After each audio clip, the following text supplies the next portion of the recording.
Sir, UCC की बात हुई, आप कश्मीर से आते हैं, कश्मीरी एक्टिविस्ट हैं, कश्मीर की बात हमेशा से रखते रहे हैं। यूसीसी पर आपका विचार है? क्योंकि यूसीसी लागू हो तो पूरे देश में लागू होगा, आप इस पर क्या कहेंगे?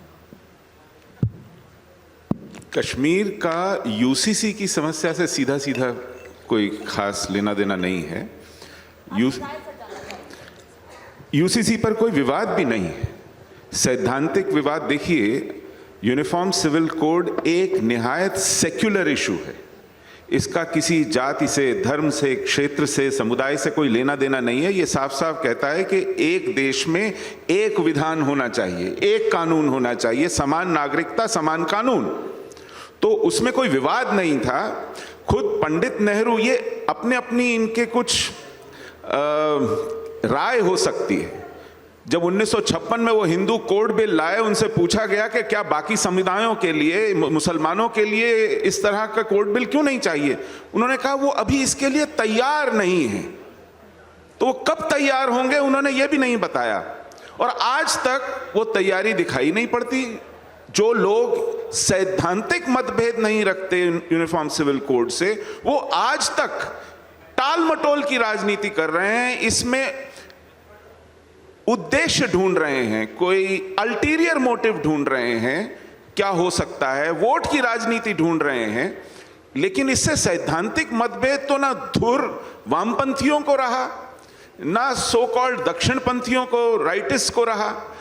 पूरे स्पेक्ट्रम में मतभेद नहीं है, लेकिन इसके ऊपर बहाने तलाशे जा रहे हैं, टाल मटोल किया जा रहा है, और वहां वोट बैंक की राजनीति सामने आती है। अब मुझे बताइए, ट्रिपल तलाक से किसी का मतभेद हो सकता था क्या? ये एक सीधे सीधे रेट्रोग्रेड इशू था। किसी का इस पर सजा देने से मतभेद हो सकता था क्या? लेकिन इस पर जिस तरह के कुत्सित विकृत बहाने तलाशे गए, उससे लगता है कि यह सैद्धांतिक इशू नहीं है, यह व्यवहार का इशू है, यह राजनीतिक, निकृष्ट राजनीति का इशू है। और कश्मीर का इससे मुझे नहीं लगता कोई सीधा लेना देना है। कश्मीर को तो आपने यूनिफॉर्म सिविल कोड तो छोड़िए, वहां तो भारत का संविधान लागू नहीं कर रहे थे आप। कश्मीर में तो आपने एक अलग झंडा दे दिया था, वहां तो उनको अपनी नागरिकता अलग से परिभाषित करने का स्वायत्तता के अंदर अधिकार दे दिया था, जिसके कारण वो भेदभाव करते थे। और उस व्यवस्था के अंदर एक ऐसा वटवृक्ष आपने पैदा किया जिहाद का कि दिल जीतना तो छोड़ दीजिए, उन्होंने वहां के मुट्ठी भर हिंदुओं को चलता कर दिया। तो यूनिफॉर्म सिविल कोड का कश्मीर से लेना देना नहीं है। वहां एक अलग तरह की विकृत नीति और मानसिकता के चलते कश्मीर का बहुत बुरा हाल किया गया है। लेकिन यूनिफॉर्म सिविल कोड एक चुनौती है इस देश के सामने, उस मानसिकता को कुचलने और उससे ऊपर उठने की, जो सच में वास्तविक अर्थों में इस देश को एक नागरिकता, एक विधान, एक संविधान और एक व्यवस्था के भीतर लाएगा। धन्यवाद। मैं एक बात यहाँ पे सर समझना चाहूँगी, जो कि आपने जिसका जिक्र किया, वो आतंकवाद, वो हमने देखा कैसे कश्मीर को बर्बाद किया उसने, और कैसे राजनीतिक दलों को उस वक्त उसके खिलाफ खड़ा होना चाहिए था, लेकिन वो आवाज़ वो बुलंद नहीं हुई। चूँकि हम बात कर रहे हैं राष्ट्रवाद की, हम बात कर रहे हैं, ये जो मंच है कि कैसे राष्ट्र के मुद्दों पर एक मत होकर आगे बढ़ा जाए। विकी दत्ता सर, मैं आपसे समझना चाहती हूँ, एक बड़ा अच्छा एग्जाम्पल इस वक्त इसराइल ने दिया, क्योंकि आज इसराइल के विषय पर हम आपसे लगातार बात भी करते हैं। वहाँ पर वॉर कैबिनेट बनी है और उसमें विपक्ष भी शामिल है, यानी राष्ट्र के मुद्दे एक होने चाहिए, उस पर कोई दो मत नहीं होनी चाहिए। राजनीति होगी, लेकिन राष्ट्र की जो वो भावना है उससे खिलवाड़ नहीं होना चाहिए। हमारे यहाँ ये भावना कब आएगी? देखिए, ऐसा है कि जो ये डिबेट चल रही है, एक राष्ट्र एक रूल, मैं क्योंकि फौज से हूँ, तकरीबन 39 इयर्स मैं आर्मी में रहा। उसके बाद में मैं लगातार हिंदुस्तान के अंदर आपदा प्रबंधित उस कार्यक्रम में लगा रहा। तो किसी भी ऑर्गेनाइजेशन में, किसी मुल्क में अलग अलग रूल नहीं हो सकते अलग अलग लोगों के लिए। आर्मी के अंदर एक आर्मी रूल होता है, एक आर्मी एक्ट होता है, चाहे वो जनरल हो चाहे जवान हो, सब उसी के तहत कार्रवाई करते हैं।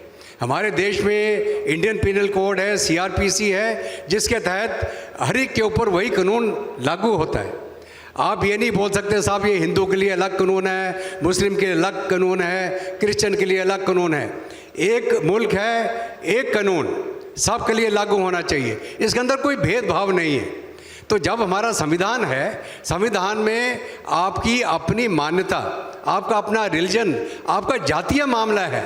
आप अपने प्राइवेट, अपने घर के अंदर आप जिसकी मर्जी पूजा करें, आप अपने मंदिर में जाएं, अपने मस्जिद में जाएं, लेकिन आप अपना रूल, अपना मजहब, अपना धर्म किसी और के ऊपर थोप नहीं सकते हैं।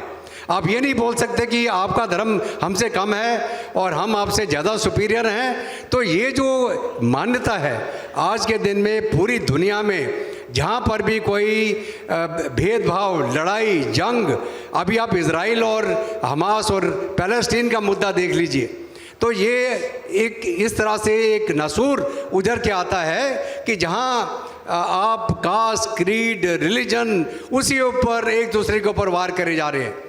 तो सनातन धर्म की जो बात मैं पहले सुन रहा था, जिसके अंदर की मान्यता जो इंसान यहाँ धरती में है वो सब बराबर हैं, एक ही इष्ट है। अब वो इष्ट को आप किस प्रकार से पूछते हैं वो आपकी मर्जी है, लेकिन आप उस इष्ट को लेके आपस में लड़ाई झगड़ा, मार पिटाई, एक दूसरे की गर्दन काटने लग जाएंगे तो फिर ये देश का भला नहीं होगा।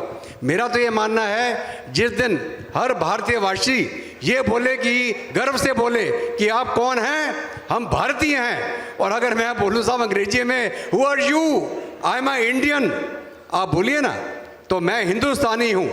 आप पहले तो हम बचपन से ही सुनते आ रहे थे साहब हिंदुस्तान, और अकबर के ज़माने में कौन सा शहनशाह हिंद जलालुद्दीन अकबर, उसने क्यों नहीं नाम बदली कर दिया हिंदुस्तान का।